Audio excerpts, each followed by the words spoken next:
Başka yollarda, başka yollarda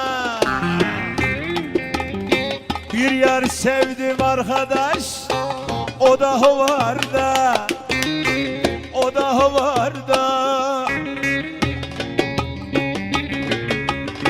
Resmin asılı duruyor köyde ahırda.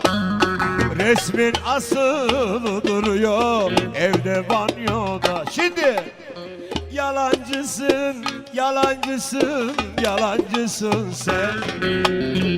Benim gözümde artık yabancısın sen. Bir daha. Yalancısın, yalancısın, yalancısın sen. Benim gözümde artık yabancısın sen.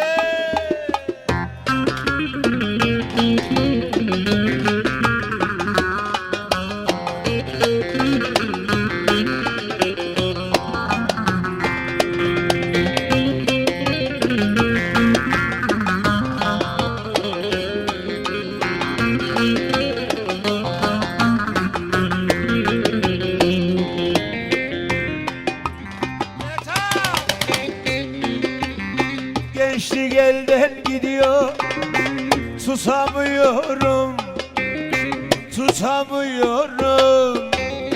Bir yar sevdim arkadaş, unutamıyorum, unutamıyorum.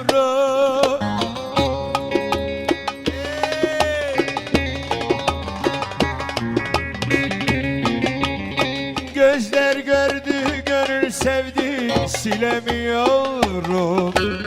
Gözler gördü, gönül sevdi, silemiyorum. Kaşık sesi. Yalancısın, yalancısın, yalancısın sen. Benim gözümde artık yabancısın. Bir daha. Yalancısın, yalancısın, yalancısın sen.